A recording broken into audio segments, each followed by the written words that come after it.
The Underworld Explained, a complete map of the afterlife. From the moment humanity first looked up at the stars and pondered its place in the cosmos, we have been haunted by a singular, inescapable question: what comes after? What awaits us when the final breath escapes our lips, and the vibrant tapestry of life fades to black? This question, this profound mystery, has been the wellspring of our greatest fears and our most profound hopes. It has shaped empires, inspired faiths, and driven mortals to acts of both sublime heroism and unspeakable terror. For to understand what lies beyond death is to seek understanding of life itself. Across civilizations separated by oceans and millennia, our ancestors sought to map this unseen country. They populated the darkness with gods and monsters, with realms of eternal bliss and pits of endless despair. These were not mere fables to frighten children. They were complex spiritual geographies, reflections of a culture's soul, their sense of justice, their reverence for life, and their terror of the void. Welcome, seekers of forbidden knowledge, to the Eldritch Codex. Today we embark on a journey into the abyss. We will peel back the veil between worlds and chart the great, terrifying, and wondrous landscapes of the afterlife. We will walk the paths of the dead, from the sunless kingdoms of the Greeks to the gilded halls of the Norse, from the intricate trials of the Egyptian Duat to the primeval dust of Mesopotamia. This is the Underworld Explained, a map of the realms of the dead. Our journey begins where so much of the Western mind was forged, under the brilliant, unforgiving sun of ancient Greece. It was a world of dazzling marble, of groundbreaking philosophy, of heroic verse, and of gods who walked among mortals. The Greeks celebrated the vibrancy of life, the heat of athletic competition, the passion of intellectual debate, the beauty of the sculpted human form. They cherished the light. And perhaps it is because they cherished the light so fiercely that their vision of its absence was so profound, so detailed, and so utterly terrifying.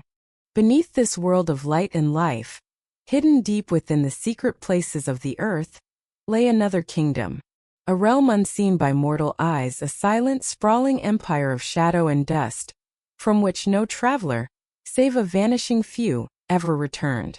This was the Underworld, and it was the domain of a god as feared as he was respected, a king whose name mortals hesitated to speak aloud. Hades, the Unseen One, the Lord of the Dead. But to understand this realm is to misunderstand it if we view it through the simple modern lens of heaven and hell. The Greek underworld was not a binary system of reward and punishment, but a vast, complex, and deeply melancholic reflection of life itself. It was a place of inexorable process, of cosmic law, and of final sorrowful truth. It was the ultimate destination for nearly every mortal soul, a final compulsory emigration to a sunless country. Death, to the Greeks, was not a glorious transformation, but a tragic and permanent exile from the warmth of the world. Let us now follow the path of the soul, the psyche, as it undertakes this final fateful journey. Let us trace its steps from the last mortal breath to its final, eternal station in the kingdom of the dead. The journey begins in the stark, final moment of life's cessation. As the body grows cold and still, the psyche, the essential breath of life, the ghost of the self, flutters free. It is now a shade, a disoriented and frightened echo of its former being.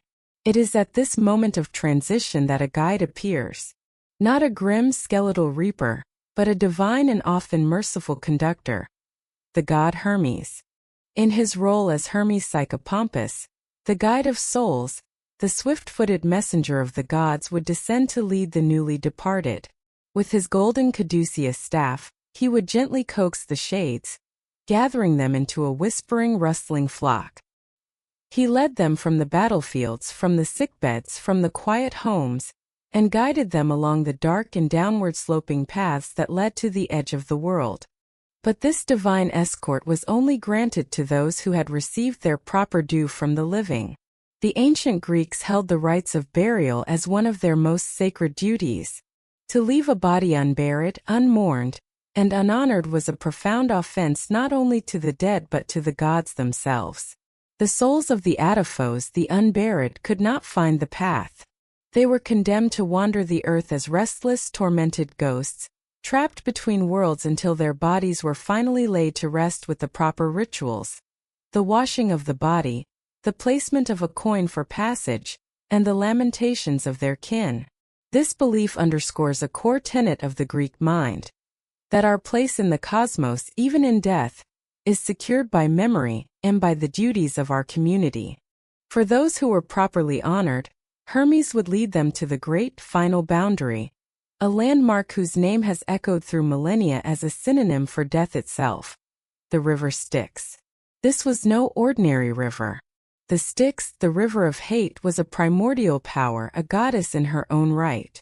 Its waters were said to be so potent that they could dissolve any mortal vessel. It was upon the black, swirling waters of the Styx that the gods themselves swore their most solemn and unbreakable oaths. To forswear an oath sworn on the Styx was to invite a punishment of unimaginable severity, even for a deity. And here at the murky, reed-choked banks, the silent, spectral crowd of the dead would gather. Here they would wait, gazing across the impenetrable gloom. For passage across this divine barrier was not free. It required a toll, paid to one of mythology's most iconic and enduring figures, Charon, the grim ferryman of the dead. Charon is not a gentle guide.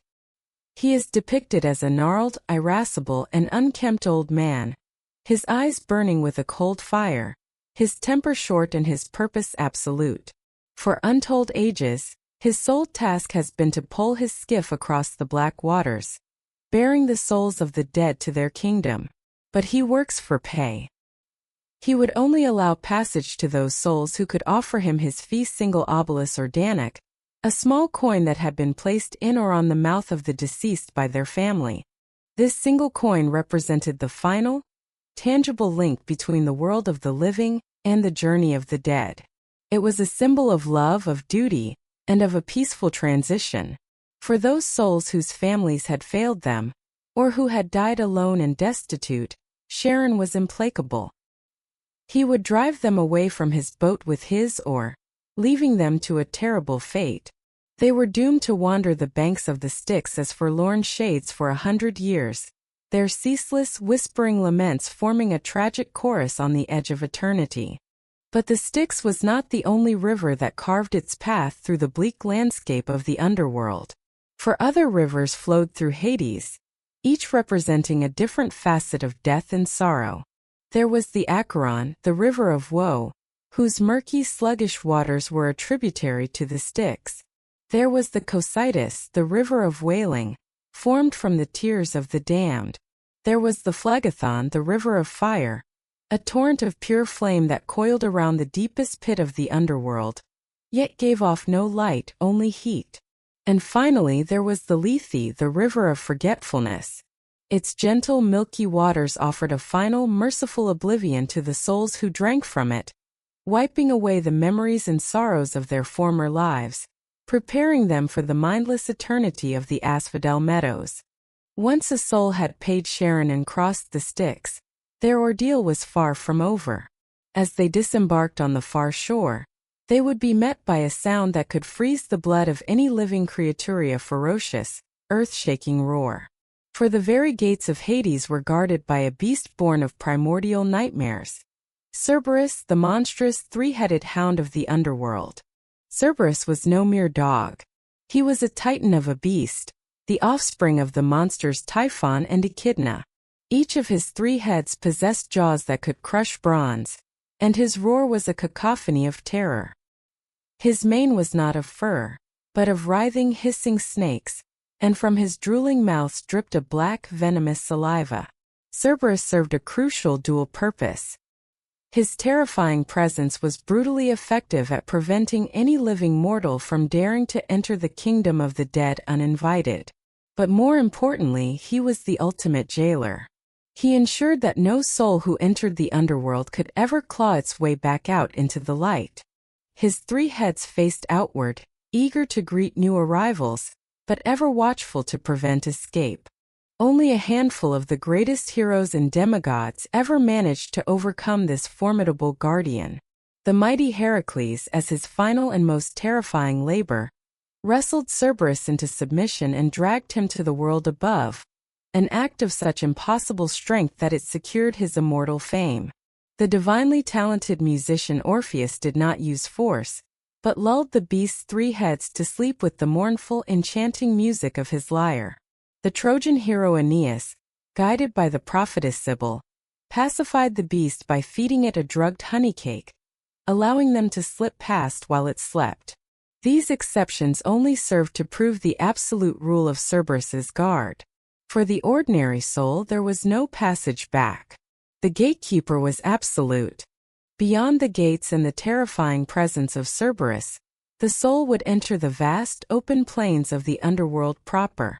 Here in the perpetual gloom the path would split, for in the later traditions of the Greek world, particularly influenced by the mystical and philosophical schools of thought, the underworld was not a single monolithic state.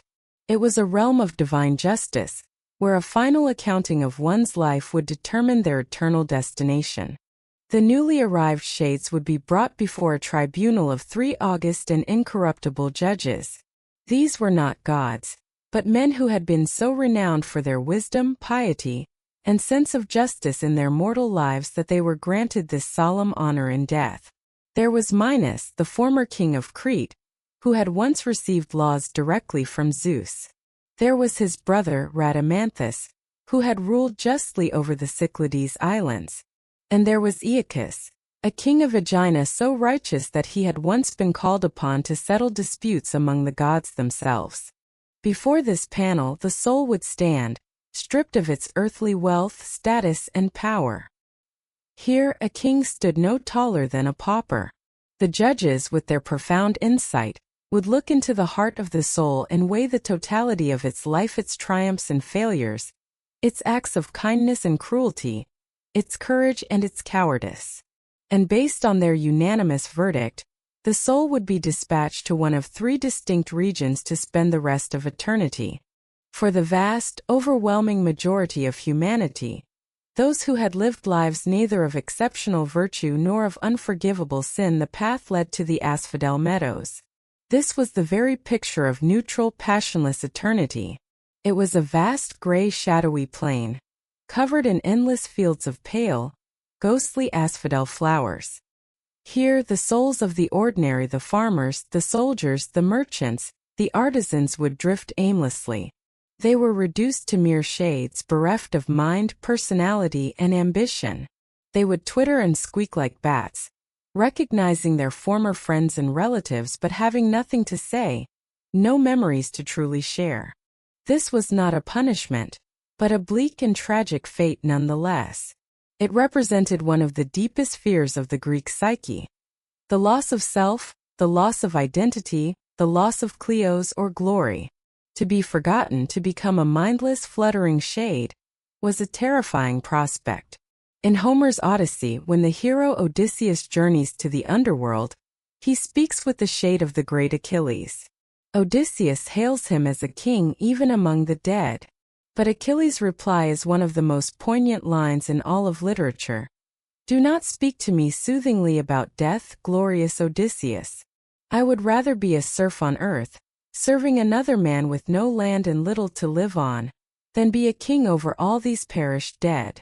For Achilles, a life of hardship in the light was infinitely preferable to a meaningless reign in the darkness. For a select heroic few, however, a far more desirable fate awaited. These were the souls who had lived lives of extraordinary virtue, courage, and honor. These were the great heroes, the righteous leaders, the pure of heart. For them the judges would grant passage to a paradise, Elysium or the Elysian fields. Elysium was a land of eternal springtime, a place that knew no winter, no harsh weather, no toil. The sun always shone gently, and a constant refreshing breeze, the zephyr, blew across the plains.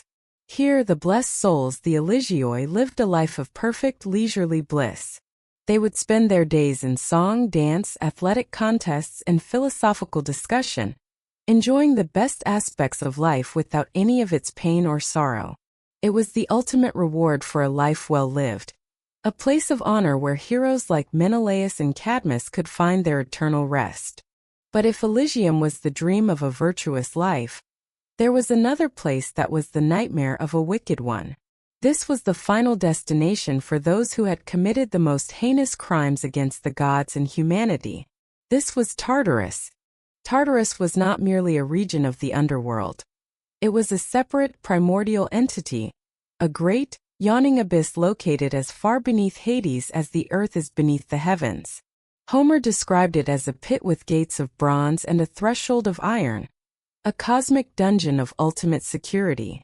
Originally, Tartarus was the prison for the greatest enemies of the Olympian gods, the monstrous titans who were overthrown by Zeus and his siblings in the Great War for control of the universe.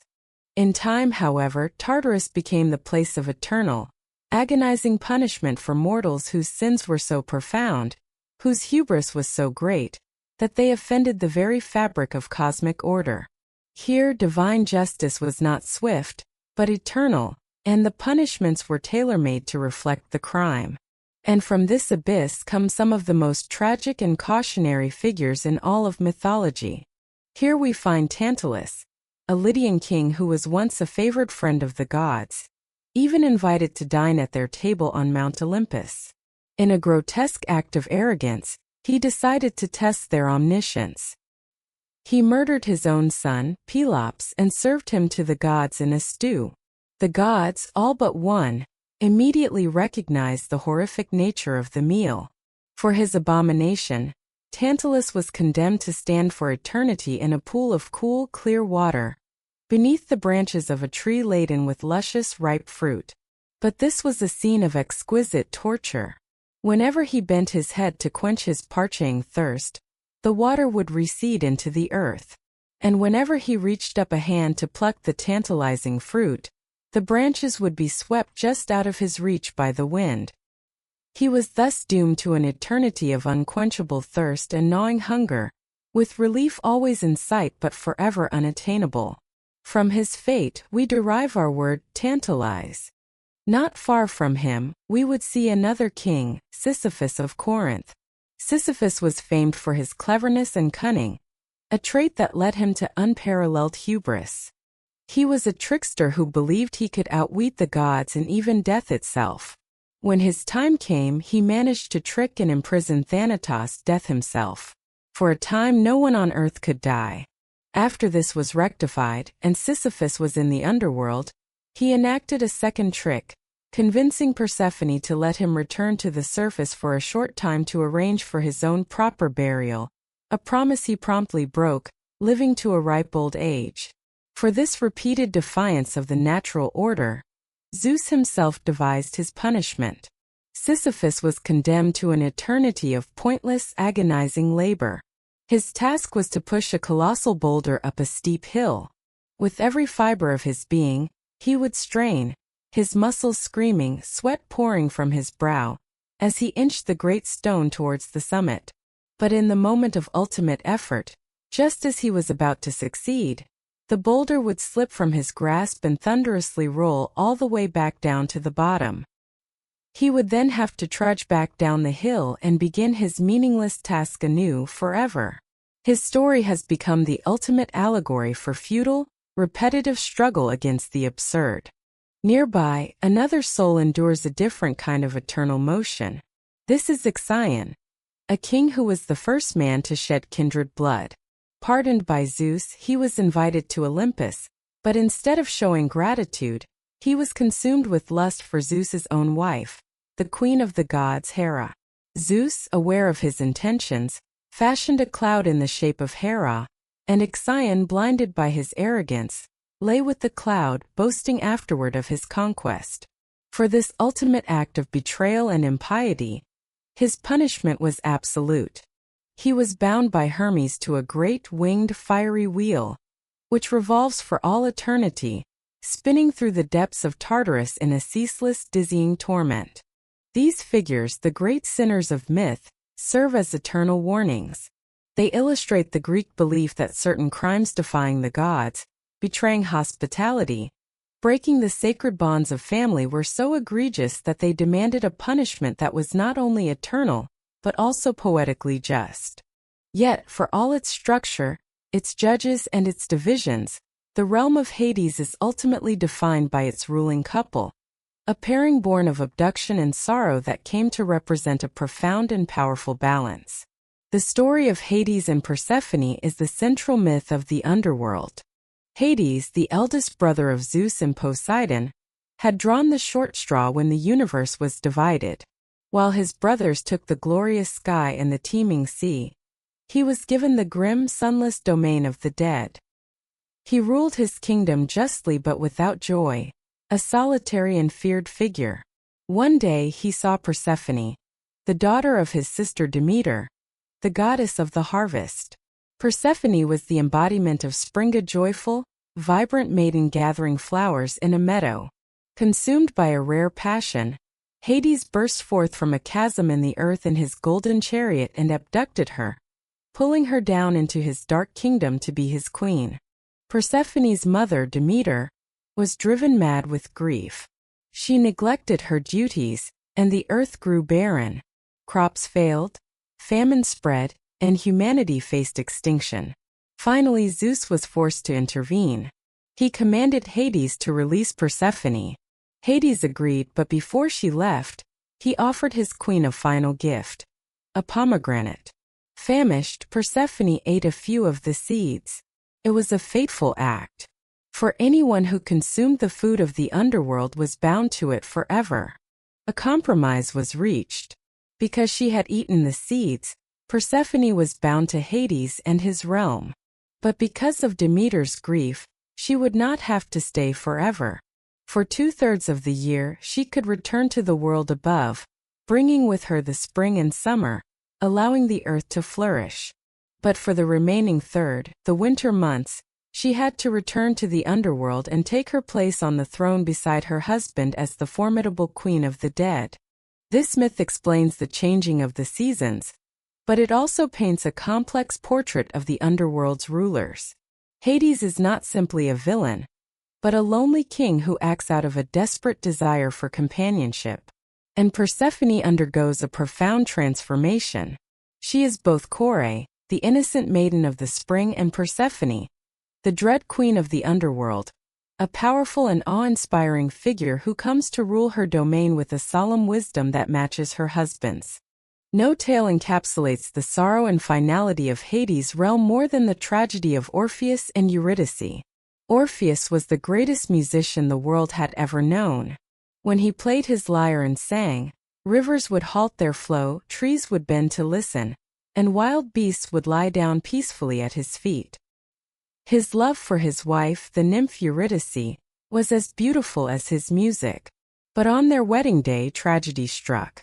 Eurydice, fleeing an admirer, stepped on a venomous snake and died. Orpheus's grief was so profound, so all-consuming, that it drove him to do the unthinkable. He resolved to journey as a living man into the underworld and bring her back. Armed only with his lyre, he began his descent. His sorrowful music charmed the irascible Charon into giving him passage without pay. His mournful song lulled the three heads of Cerberus to sleep. As he walked through the asphodel meadows, the mindless shades wept tears they did not understand. Finally, he stood before the thrones of Hades and Persephone. There, in the silent, grim heart of the underworld, he played. He sang of his love for Eurydice, of the joy she brought to the world, and of the crushing darkness of her absence. His music was so beautiful and so filled with genuine pain that it moved the unmovable. The Furies, the spirits of vengeance, wept iron tears. The tortured souls of Tartarus found a moment's respite. Sisyphus sat upon his stone, Tantalus forgot his thirst, and Ixion's fiery will stood still. Even the cold heart of Hades himself was softened. He and Persephone agreed to an unprecedented act of clemency. Eurydice could return to the world of the living, but they gave one strict condition: Orpheus must walk ahead of her on the path back to the surface. He must lead the way, and he was forbidden from looking back at her until they were both fully in the light of the sun. To look back even a moment too soon would be to lose her forever. He agreed. The ascent was long and agonizing. He walked through the silent darkness, unable to see his beloved, only trusting that she was behind him. The silence preyed on his mind. Was she there? Had the gods tricked him? The doubt and the longing grew with every step. Finally, he saw the faint glimmer of the mortal world ahead. He stepped out of the cavern's mouth into the sunlight. Consumed by an overwhelming mix of love and fear, desperate to see her face, he turned. He had broken his vow. He saw her for a single heartbreaking instant. Her form was already a fading shadow, her arms reaching for him. He heard her whisper a final faint farewell, and then she was pulled back like a wisp of smoke into the darkness of the underworld, lost to him forever. He had stood at the very threshold of triumph and lost everything in a single human moment of doubt. The Greek underworld in the end is this: a realm of rules, a kingdom governed by inexorable laws and presided over by a just but unyielding king. It is a place of sorrow for the loss of life, a place of justice for the deeds committed within it, and a place of eternal consequences. It is a vast, shadowy geography that reflects the Greeks' profound understanding of the human condition, our capacity for heroism, our fatal tendency toward hubris, and the deep, unending river of grief that flows from love and loss. It is the first great map of the dead, a foundation upon which so many other visions of the final country would be built. Let us now pull our gaze from the shores of the Aegean and cast it south and east, across the great green sea, to a civilization born from the black, fertile silt of a sacred river. We arrive in the land of the pharaohs, the kingdom of Kemet, ancient Egypt. Here we find a people whose entire civilization was a testament to a single driving obsession: the defeat of death. Where the Greeks saw death as a tragic, sorrowful exile, the Egyptians saw it as a temporary interruption, a dangerous transition that, with the proper knowledge and preparation, could be overcome. Their vision of the afterlife was not one of resigned melancholy, but of active, perilous struggle leading to eternal triumph. Life and death were not linear endpoints, but two halves of a grand, eternal cycle, mirroring the journey of their most powerful deity, the sun god Ra. Every day they witnessed Ra's birth at dawn, his glorious journey across the sky, his descent into darkness at sunset, and his miraculous rebirth the following morning. For the Egyptians, this was the divine blueprint for immortality. Their name for the underworld was the Duat, and the Duat was not merely a place. It was a process, a mystical and terrifying landscape that was both a physical realm and a cosmic event. It was the complex, treacherous path the sun god himself had to navigate each night, battling the forces of primordial chaos to ensure a new day could dawn. And it was through this very same gauntlet that the soul of every deceased Egyptian had to travel, following in the footsteps of Ra, to earn their place in paradise. The Egyptian afterlife was not a right bestowed upon all, but a prize to be won, and winning required a lifetime of preparation. This belief gave rise to some of the most iconic and elaborate funerary practices in human history, practices born not of morbid fascination, but of a desperate, pragmatic need to equip the soul for the most important journey it would ever undertake. The journey began not at the edge of a river, but in the embalmer's workshop. The Egyptians believed that the soul was a complex, multifaceted entity. It was composed of many parts, but two were critical for the afterlife journey: the Ba and the Ka. The Ka was the life force, a spiritual double of the person that was created at birth and lived on after death. It needed sustenance to survive, which is why tombs were filled with offerings of food and drink. The Ba was closer to our concept of the soul, the unique personality and essence of an individual, often depicted as a human-headed bird. The Ba could travel between the tomb and the Duat, but it needed to return to the physical body each night to rest and rejuvenate. This created a profound problem. If the body decayed, the Ba would have no home to return to, and the Ka would have no vessel to recognize. The soul would be lost, condemned to eternal non-existence. The solution was mummification, a sacred and scientific process designed to preserve the physical form as a permanent anchor for the soul in the mortal world. This was a meticulous 70-day ritual. The embalmers, acting as priests of the god Anubis, would remove the internal organs, the lungs, liver, stomach, and intestines, which would decay most quickly. These were preserved separately in sacred vessels known as canopic jars, each protected by one of the 4 sons of Horus. The brain, considered merely the origin of mucus, was unceremoniously removed through the nose with long hooks. The heart, however, was left in place. The Egyptians believed the heart, the IB, was the seat of intelligence, emotion, and conscience. It was the record of one's life, and it would be desperately needed for the final judgment. The body was then packed in natron, a natural salt, for 40 days, which drew out all the moisture and prevented decay. Finally, the desiccated body was cleaned, anointed with sacred oils, and painstakingly wrapped in hundreds of yards of fine linen. Magical amulets like the powerful scarab beetle and the ink were tucked within the wrappings to provide divine protection. But even this perfectly preserved vessel was inert. To reawaken its senses for the afterlife, a final crucial ritual was performed at the door of the tomb, the opening of the mouth ceremony. The deceased's heir, acting as the god Horus, would touch a series of ritual implements to the mouth, eyes, nose, and ears of the mummy. With each touch, a spell was recited, symbolically restoring the ability to speak, see, hear, and eat in the next world. The body was now a perfected vessel, ready to house the soul for its great journey. The final piece of equipment was the most vital of all. It was a divine map, a spiritual weapon, and an infallible guidebook. It was the collection of spells and hymns we know today as the Book of the Dead. The Egyptians called it Pert-em-Hru, which more accurately translates to the spells for coming forth by day. These were not a single canonical book, but a collection of up to 200 spells written on papyrus scrolls, personalized for the deceased and placed in their coffin. This scroll was their key to navigating the Duat, their secret weapon for overcoming its guardians, and their script for passing the final test. With all preparations complete, the Ba-Soul would leave the tomb and enter the Duat.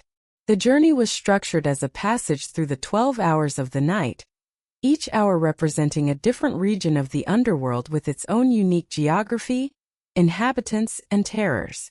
The soul would travel on a celestial barge, mirroring the nightly journey of Ra on his solar bark, the Mesektet. As Ra's boat sailed through this realm of darkness, it brought a fleeting moment of light and life to the souls of the blessed dead who inhabited these regions, who would awaken to praise him before he passed on, plunging them back into darkness. But this journey was no peaceful cruise. The Duat was the domain of chaos, and its ultimate embodiment was a creature of primordial terror. Apep, or Apophis. Apep was a colossal serpent, a dragon of pure darkness and non-existence, whose sole purpose was to devour the sun god and plunge the cosmos into eternal chaos. Every night as Ra's bark sailed through the Duat, Apep would attack. A titanic battle would ensue. Ra was defended by his divine entourage, most notably the powerful god Set, whose violent strength was harnessed to defend cosmic order, and the serpent god Mehen, who coiled around the cabin to protect the sun god. The roars of Apep and the clash of divine weapons would shake the very foundations of the Duat. The mortal soul, journeying through this same landscape, was a terrified witness to this cosmic struggle. Their own survival was intrinsically linked to Ra's victory. If Apep were to succeed, all would be lost, not just for the soul, but for the entire universe.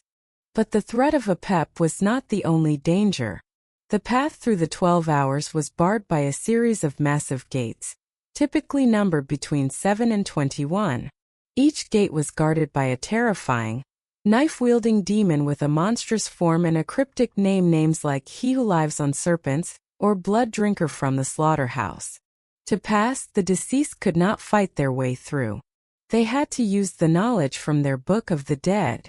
They had to prove their spiritual purity by addressing each guardian by its correct name and reciting the precise, magical incantation required to pacify it. A single mistake meant annihilation. The soul would journey past lakes of fire, navigate rivers where the water was poison, and face down chimerical beasts intent on their destruction. It was a landscape of pure nightmare, a divine filter designed to annihilate the ignorant and the unworthy. Only a soul armed with sacred knowledge and a pure heart could hope to complete the journey. After successfully navigating the 12 hours of darkness and peril, after surviving the attacks of Apep and appeasing the demonic gatekeepers, the soul would arrive at the final and most critical stage of its journey, the Hall of Two Truths. This was the divine courtroom where the ultimate fate of the soul would be decided. Here, enthroned in splendor, sat the great judge, the king of the afterlife, Osiris. The story of Osiris was the very foundation of the Egyptian hope for resurrection. A benevolent primordial king, Osiris was murdered and dismembered by his jealous brother, Set. His devoted wife and sister, Isis, painstakingly gathered his pieces and, through her powerful magic, resurrected him long enough to conceive their son, Horus. Osiris then descended to become the permanent ruler of the Duat. He was the first mummy, the ultimate symbol that death could be overcome. Every Egyptian hoped to merge with Osiris, to become one with the god of resurrection. As the soul entered the hall, it would be met by the solemn jackal-headed god Anubis, the divine embalmer and master of ceremonies. Anubis would gently lead the soul towards the center of the hall, where stood a great golden scale. On one side of this scale, Anubis would place the heart of the deceased, the IB, carefully retrieved from their mummy. On the other side, he would place a single pure white ostrich feather. This was the feather of Ma'at. Ma'at was not just a goddess. She was a concept, the fundamental principle that held the universe together. Truth, justice, harmony, and cosmic order. Her feather was weightless, the embodiment of a pure and unburdened conscience. The trial that was about to unfold was the weighing of the heart, the divine calculus that would determine the soul's eternal worth. Before the 42 divine judges who lined the hall, the deceased now had to make their final plea. This was the negative confession. Guided by their Book of the Dead, they would address each judge and declare their innocence of a specific sin. This was not a confession of what they had done, but a declaration of the evil they had refrained from. Hail, Farstrider, I have not committed sin. Hail, Fire Embracer, I have not stolen. Hail, Breaker of Bones, I have not killed. Hail, Dark One, I have not been deceitful. Hail, he whose face is behind him, I have not made anyone weep. As they made these 42 declarations, the great scale would sit in perfect silent balance. The ibis-headed god Thoth, the scribe of the gods, the lord of knowledge and writing, stood ready with his palette and reed pen to meticulously record the verdict. All of heaven held its breath, and waiting patiently beside the scales was the embodiment of the ultimate penalty. Here sat a creature of unspeakable terror, a chimeric monster named Ammit, the devourer of the dead. She was a fusion of the most feared creatures in the Egyptian world. She had the head of a crocodile, the forequarters of a lion, and the hindquarters of a hippopotamus. Ammit was not a demon to be fought, but the personification of divine retribution. If the deceased had lived a life heavy with sin, if they had lied during their confession, their heart would be weighed down by their misdeeds. The scale would tip. The heart would prove heavier than the feather of Ma'at. In that instant, Thoth would record a verdict of condemnation. Osiris would give a silent, solemn nod, and Ammit, the devourer, would lunge forward. She would seize the wicked heart in her powerful jaws and consume it. This was the ultimate terror for an ancient Egyptian. It was not a hell of eternal fire or torment. It was something far worse, oblivion. The second death. With the heart destroyed, the soul's essence was annihilated.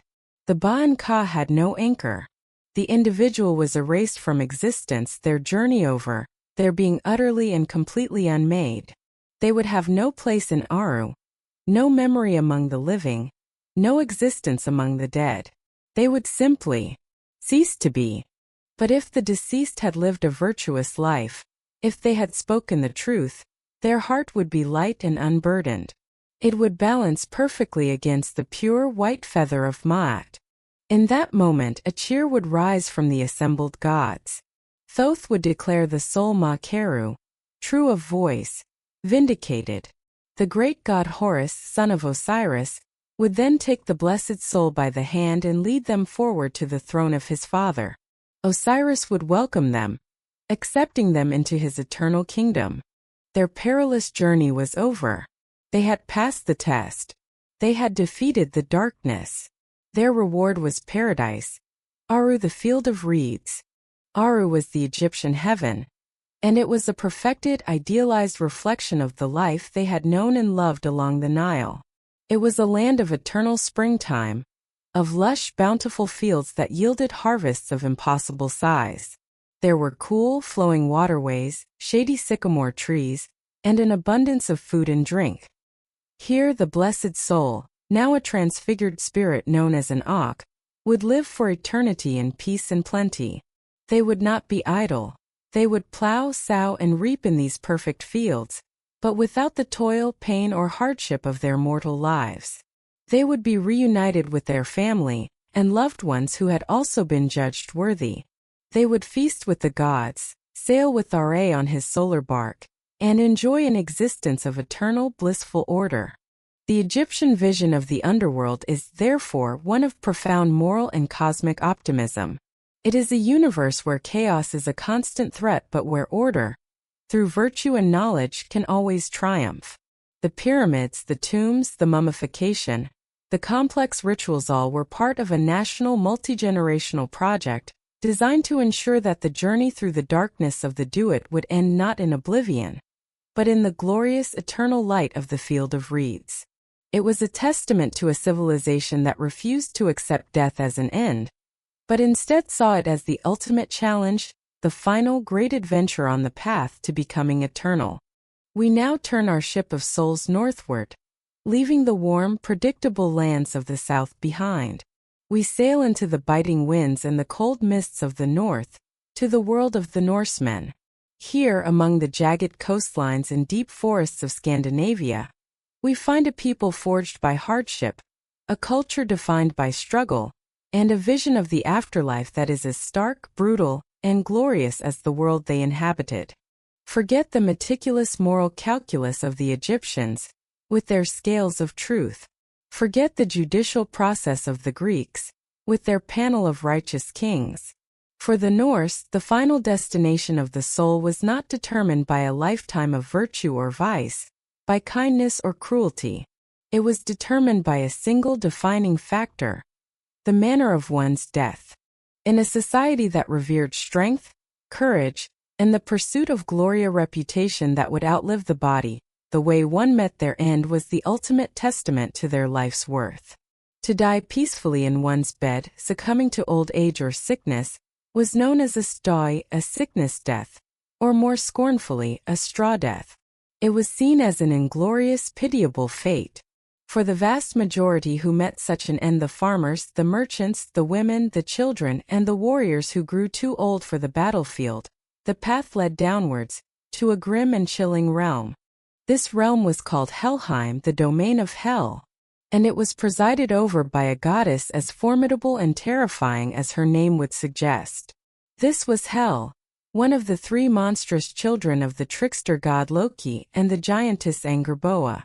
When the gods of Asgard learned of this prophecy-laden brood, Odin the Allfather cast each of them out. The great wolf Fenrir was bound, the world serpent Jormungandr was thrown into the sea, and Hel was cast down into the primordial darkness of Niflheim, the world of mist and ice, one of the 9 realms cradled in the roots of the great world tree Yggdrasil. There she was given dominion over all who did not die a glorious death. Hel's very appearance was a study in grim contradiction. She was not a demon of fire, but a goddess of cold decay. One half of her body was said to be that of a beautiful fair-skinned woman, while the other half was the blue-black mottled flesh of a rotting corpse. Her expression was perpetually downcast, her demeanor grim and remote. She was a queen of absolute power in her domain, ruling from her hall Lujner or misery. The journey to her kingdom was arduous. The dead had to travel a long road downward and northward, for 9 nights through dark valleys, until they reached the roaring river Joel the Loud, which was spanned by a glittering bridge Jallerbru, a bridge paved with shining gold. This bridge was guarded by the giantess Mgur. Beyond the bridge stood the very gates of Helheim, which were guarded by a monstrous, blood-soaked hound named Garmr, whose howls would herald the coming of Ragnarok. Helheim itself was the antithesis of the Viking ideal. It was not a place of active, fiery torment like the Christian hell, which its name so closely resembles. Its horror was far more existential. It was a realm of perpetual twilight, of bone-chilling cold, of damp mists and profound silent gloom. The souls there were not punished but simply existed. They continued a listless, joyless echo of their former lives, cut off from the warmth of the sun, the taste of mead, and the camaraderie of the living. It was an eternity of boredom, of dishonor, of being forgotten. For a people who lived so vibrantly, this cold, silent, uneventful stasis was the ultimate terror. It was the final chilling statement on a life that ended without a story worth telling. But for the warrior, for the man or woman who met their end in the glorious blood-soaked chaos of battle with a weapon in their hand, a radically different fate awaited. To die in combat was the highest honor, a deed that caught the attention of the gods themselves. Yet even here among the heroic dead, there was a division. The souls of the brave were not sent to one hall, but were chosen, claimed by 2 different powerful deities. Half of those slain in any battle were destined for the goddess Freya. Freya, of the Vanir tribe of gods, was a deity of breathtaking complexity. She was the goddess of love, beauty, fertility, and desire, riding a chariot pulled by 2 great cats. But she was also a goddess of seer, a powerful form of Norse magic, and a fearsome goddess of war.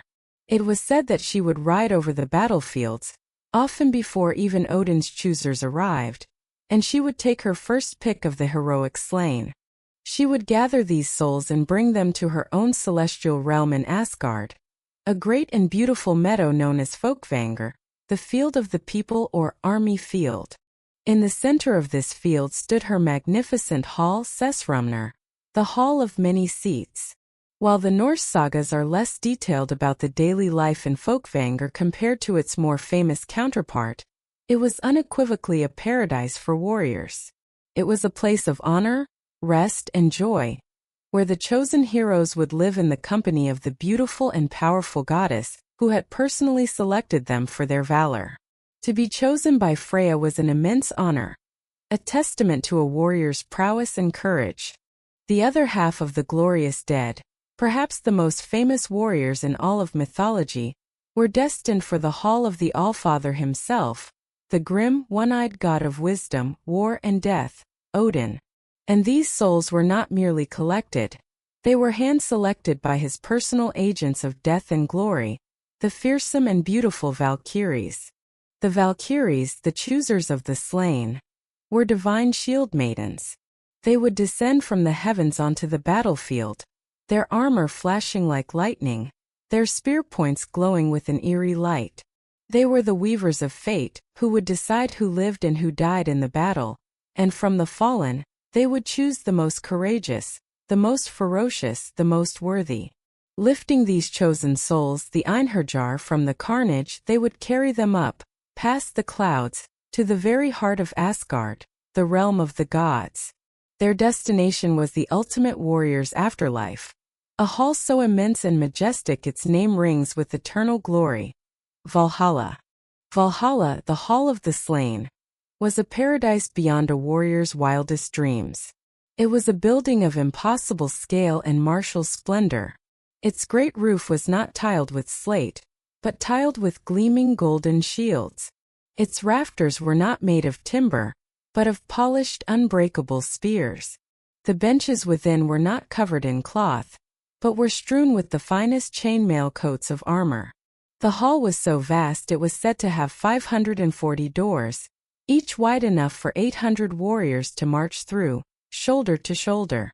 The daily life of the Einherjar, the chosen warriors who resided here, was a perfect cycle of glorious violence and joyous feasting.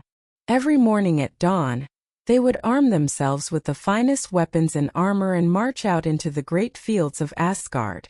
There they would fight one another in a spectacular, unending battle. They would spend the day hacking, maiming, and killing each other, testing their mettle, honing their skills, and reveling in the glorious combat they had so cherished in life. And every evening as the sun began to set, a miracle would occur. All their wounds, no matter how grievous, would magically heal. The dead would rise whole and hale once more. Together, triumphant and uninjured, they would return to the great hall of Valhalla. There they would take their seats for a magnificent feast. They would be served by the beautiful Valkyries, who now set aside their spears to serve the heroes they had chosen. They would feast upon the succulent meat of the great cosmic boar Sarimnir. This was no ordinary beast. He was cooked every night to feed the entire host of Valhalla, and every morning he was resurrected, ready to be cooked again. And they would wash down this feast by drinking their fill of an endless supply of the finest, sweetest mead, which flowed not from barrels, but from the udders of the goat Erne, who stood upon the roof of Valhalla, nibbling the leaves of the great world tree. They would spend their nights in song, storytelling, and boisterous camaraderie, sharing tales of their heroic deeds in life. It was an eternity of everything a Norse warrior could ever desire. Glorious battle, endless food and drink, and the company of heroes, all under the watchful eye of the Allfather himself. But this was no idle retirement. This warrior's paradise had a dark and vital purpose. Odin was not gathering this army of the greatest warriors from all of human history for mere sport or reward. He was a god of immense wisdom and foresight, who knew that the cosmos was not eternal. He was preparing for the end of all things. He was preparing for Ragnarok. Ragnarok, the twilight of the gods, was the prophesied day of doom when the forces of chaos, the giants from Jotunheim, the fire demons of Muspelheim, and the monstrous children of Loki would rise up to attack the gods. It would be the final cataclysmic battle for the fate of the universe. And when that day came, the war horn of the god Heimdall would sound its warning call. The Einherjar would hear it. They would stop their feasting, seize their weapons, and march out from the 540 doors of Valhalla, an unstoppable army of the greatest heroes who ever lived. They would form up on the fields of Asgard to fight, and die one final time, alongside the gods in the defense of creation. The afterlife in Valhalla was not a reward. It was a recruitment. It was an eternal training ground for the apocalypse. This grim purpose adds a layer of profound fatalism to the Norse vision. Even in their heaven, the specter of a meaningful, glorious death in a final hopeless battle was the ultimate goal. The Norse map of the dead, therefore, is a direct reflection of their worldview. It is a cosmology where reputation is everything, where glory is the only currency that matters, and where courage in the face of certain doom is the highest virtue. It tells of a people who looked out at a harsh, unforgiving world and saw struggle as the essence of existence. For them, death was not an escape from that struggle, but simply a continuation of it. Whether in the cold, silent gloom of Helheim or in the glorious, eternal battlefield of Valhalla, preparing for the end of the world. Our final journey takes us now not across space, but deep into time itself. We travel to the cradle of civilization, the sun-scorched lands nestled between the Tigris and Euphrates rivers. This is Mesopotamia, the land where humanity first built cities, first devised laws, and first etched its stories onto tablets of clay. And it is here, in the world's oldest written myths, that we find one of the oldest and arguably the most terrifying of all visions of the afterlife. This was a vision born not of hope for resurrection or glory, but of an unflinching pragmatic pessimism. It was an afterlife devoid of judgment, devoid of paradise, and devoid of purpose. The Sumerians, the Akkadians, and the Babylonians who built their empires upon this dusty soil shared a singular, bleak conviction about what came after. They called the underworld Kur or later Irkalla. But its most common and most chilling epithet was simply, the land of no return. This name was terrifyingly literal. Unlike the other realms we have explored, Kur was not a place of differentiated fates. There was no Elysium for the righteous, no Tartarus for the wicked, no Valhalla for the brave. Every single soul, the mighty king and the humble farmer, the devout priest and the unrepentant thief, the cherished child and the forgotten elder, was destined for the exact same bleak end. Your station in life, your virtue, your deeds.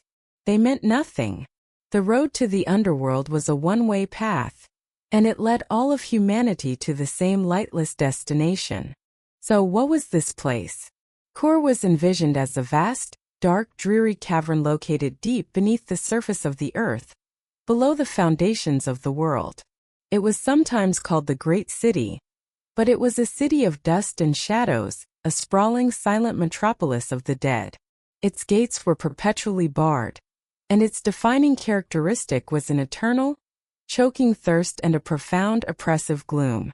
The souls of the dead, the Atemu, existed here in a state of diminished, wretched consciousness. They were described as being clothed in feathers, like birds, flitting and gibbering in the darkness. They were perpetually hungry and thirsty, but the only sustenance available to them was dry, bitter dust and wet clay.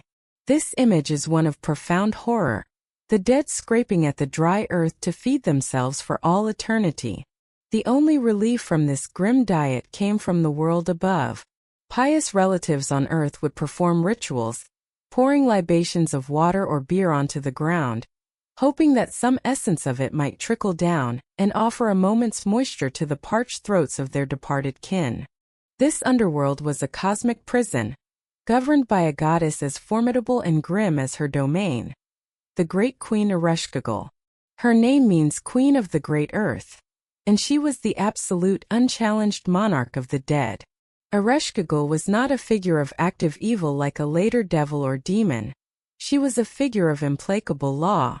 Her primary function was to enforce the single inviolable rule of her kingdom. No soul who enters may ever leave. She resided in her palace of lapis lazuli, Ganzer, from which she issued her decrees. In some later Babylonian traditions, she does not rule alone. Her consort is the fearsome god Nergal, a god of plague, war, and sudden death. One myth tells of how Nergal, having offended Ereshkigal, was forced to journey to the underworld. There he stormed the gates and, in a fit of passion and violence, dragged the queen from her throne and threatened to behead her. It was then that she, in tears, offered to be his wife and share her power, an offer he accepted. This violent courtship paints a picture of the underworld's rulers as a pair defined by ferocity and grim authority. The entrance to Kur was protected by a series of 7 massive gates, each with its own demonic gatekeeper, the chief of whom was named Neti.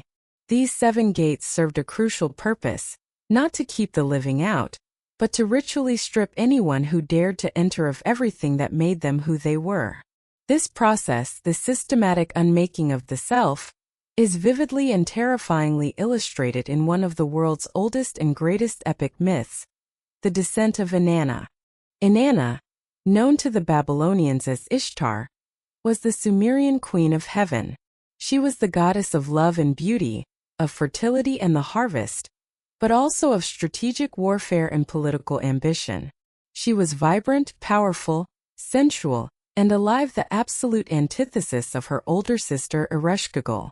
In a story of immense ambition and cosmic hubris, Inanna decides to descend into the underworld. Her motives are never stated explicitly, but the subtext is clear.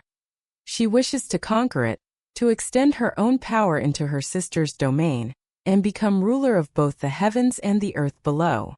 She is attempting the ultimate power grab. Knowing the extreme danger, She prepares meticulously. She adorns herself in her full divine regalia, a physical manifestation of her power. On her head, she places the shagura, the crown of the steppe. In her ears she places double-bead earrings. Around her neck, a necklace of lapis lazuli. Upon her breast, she wears a pectoral ornament. She fastens a belt of gold and birthstones to her waist, places gold rings on her wrists, and cloaks herself in her finest royal robe. Crucially, she carries her lapis lazuli measuring rod and line, symbols of her divine authority. She is a vision of celestial power, ready for conquest. Before she leaves, she instructs her faithful servant, Ninshubur, on what to do if she does not return. If 3 days pass, Ninshubur is to raise a great lament, go to the gods Enlil and Nana, and beg for their help. If they refuse, she is to go to the wise and clever god, Enki, who knows the secrets of life and death. With her plan in place, Inanna arrives at the first of the 7 gates of Kur. She beats on the gate and demands entry. The gatekeeper Nedi asks who she is. She declares herself, "I am Inanna, Queen of Heaven on my way to the east." Nedi, shaken, reports this to his queen Ereshkigal. When Ereshkigal hears that her vibrant, ambitious sister has come to her gates, dressed in full regalia, she is filled with a cold fury. She understands this for what it is, an invasion. She gives Nedi a chilling command. "Go, Nedi, bolt the 7 gates of the underworld. Then one by one as she enters each gate, strip her. Let the holy priestess of heaven enter bowed low." The process of ritual humiliation begins. At the first gate, Nedi stops Inanna. "Why is this?" Inanna asks, but to pass she must surrender her crown. Her connection to royalty is severed. At the second gate, she is stripped of her earrings. Her perception, her ability to hear counsel is taken. At the third gate, her lapis lazuli necklace is removed. Her power to command is broken. At the fourth gate, the ornaments from her breast are taken away. Her compassion and emotion are stripped. At the fifth gate, her golden belt is removed. Her sexuality and procreative power are nullified. At the sixth gate, the rings from her wrists and ankles are taken. Her ability to act in the world is gone. At the seventh and final gate, they remove her royal robe, the very symbol of her identity as Queen of Heaven. With each gate she is diminished. With each step, she becomes less of a goddess and more of a mortal.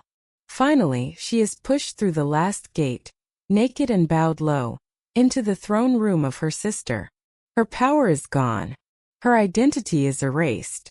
She is utterly vulnerable. There on the throne sits Ereshkigal, and beside her sit the Anunnaki, the 7 terrifying judges of the underworld. They are not judges of morality, but judges of existence itself. They fix upon the naked, humbled Inanna the eye of death. They speak against her a word of wrath. They utter against her a cry of guilt. And in that instant Inanna, the brilliant Queen of Heaven, the goddess of love and life, is struck dead. She is transformed into a corpse, a side of rotting greenish meat, and she is hung on a hook on the wall. This is the absolute power of Kur. It does not just kill, it unmakes. It reduces the most powerful goddess in the pantheon to a piece of spoiled flesh. There is no appeal, no reprieve. The law of the land of no return is absolute. After 3 days and 3 nights, Inanna's faithful servant Ninshubur begins the lament.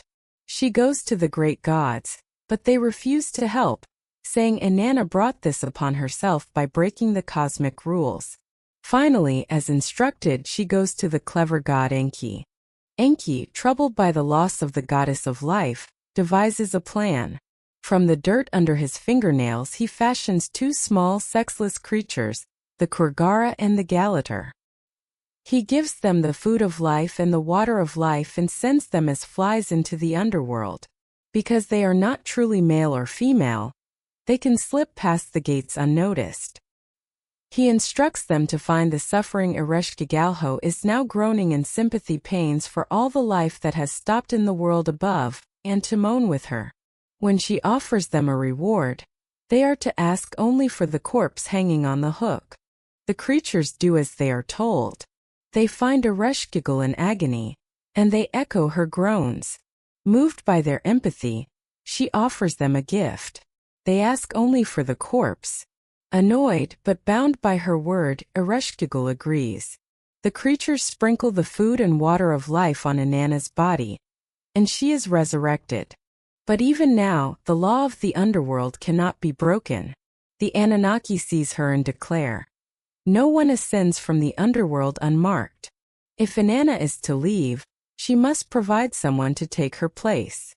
Demons are dispatched to escort Inanna back to the surface. As she ascends, they cling to her, demanding her substitute. She visits her loyal servant and her sons, but seeing them in mourning, she refuses to give them up. Finally, she arrives at her own city and finds her husband, the shepherd king Demusid, dressed in fine robes, sitting on his throne, not mourning her at all. In a flash of fury, Inanna fixes him with the eye of death and commands the demons, take him away." Demusid is dragged down to become the substitute, and Inanna is free. This incredible story is the key to the Mesopotamian psyche. It reveals that the underworld is an inescapable cosmic prison with absolute rules. Not even the greatest gods can simply break them. They must be tricked, and a price must always be paid. Death always gets its due. This profound pessimism about the afterlife had a powerful effect on Mesopotamian culture. If the next world was a place of such unending gloom and dusty horror, then this life, the one lived in the light of the sun, was infinitely precious. Their focus was not on preparing for a glorious eternity, but on living a full life in the here and now. They sought immortality not through resurrection, but through legacy.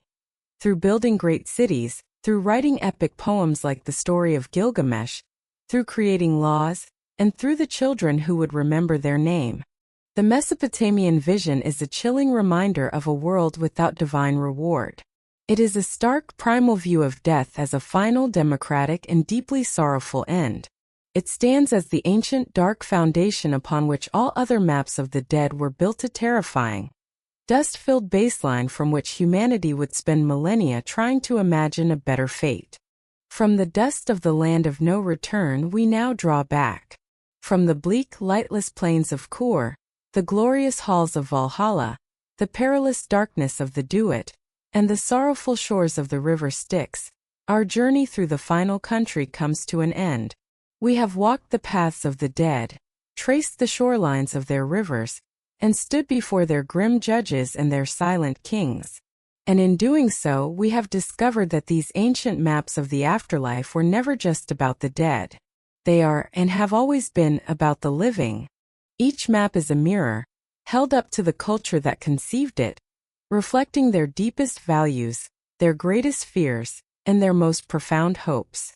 In the Greek world, with its burgeoning love for logic, its reverence for order, and its terror of losing one's identity, we found a judicial afterlife.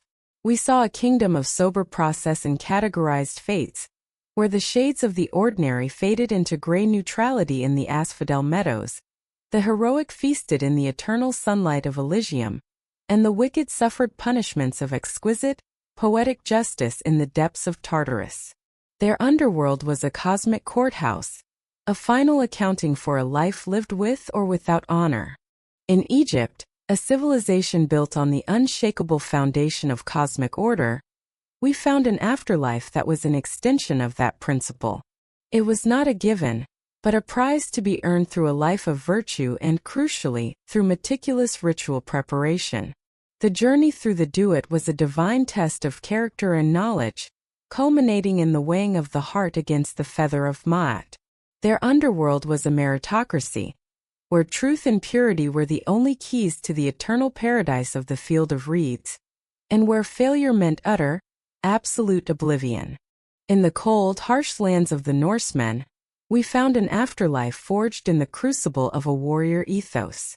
Here, morality was secondary to glory. It was not how you lived that mattered most, but how you died. To fall in battle was to be chosen, to be escorted by Valkyries to the endless feasting and fighting in Valhalla, a glorious recruitment into Odin's army for the final battle of Ragnarok. To die a straw death was to be consigned to the cold, silent gloom of Helheim. Their underworld was a reflection of their highest value. That a life without a glorious struggle was a life barely worth remembering. And in ancient Mesopotamia, the cradle of civilization, we found the darkest mirror of all. In their vision of Kor we saw a stark, unflinching realism. There was no judgment, no reward, no escape. All of humanity was destined for the same bleak exilia dusty, thirsty eternity in the land of no return. Their underworld was a cosmic prison, a pessimistic vision that, in its very hopelessness, made the fleeting moments of the living world the taste of bread, the warmth of the sun, the love of family infinitely precious. And yet, across these vast gulfs of time and culture, we hear the same echoes. We see the same patterns emerge from the shadows. The human imagination, when faced with the great unknown, seems to return to the same archetypal landmarks. There is almost always a journey, a perilous path that the soul must travel. There is the river, a final boundary that separates the world of the living from the world of the dead. There is the fearsome guardian at the gate, the ultimate checkpoint ensuring that the order of the cosmos is maintained. There is the moment of judgment, a final weighing of a person's worth, whether by a panel of judges or on a divine scale. And so often there is a division of souls, a belief that our actions in this life have consequences in the next. Why? Why did these disparate peoples, separated by mountains and millennia, independently create such similar spiritual geographies? Perhaps it is because these stories are not just attempts to explain the unexplainable. They are a fundamental human necessity. They are our attempt to impose order on the ultimate chaos of death.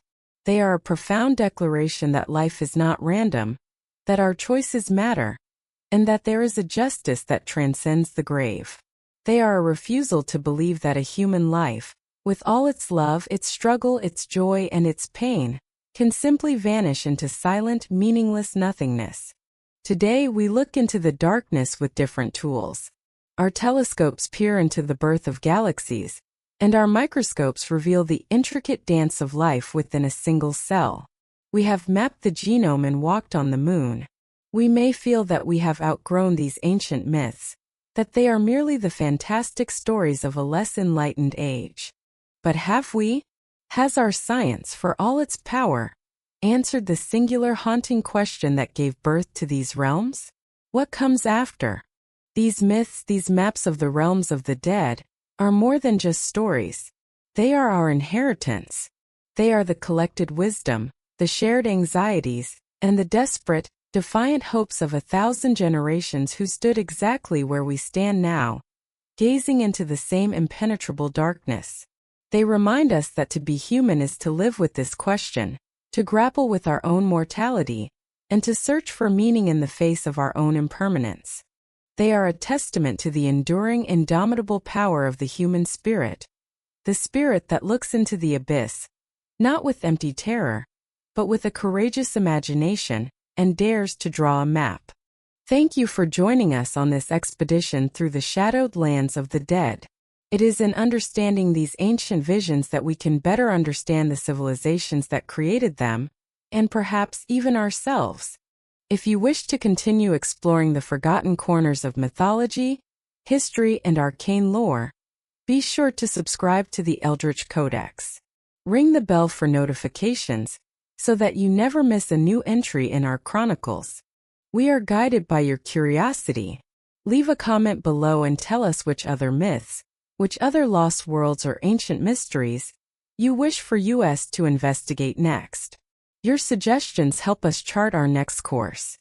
Until we meet again, may your own journey be long, and may you walk carefully in the light.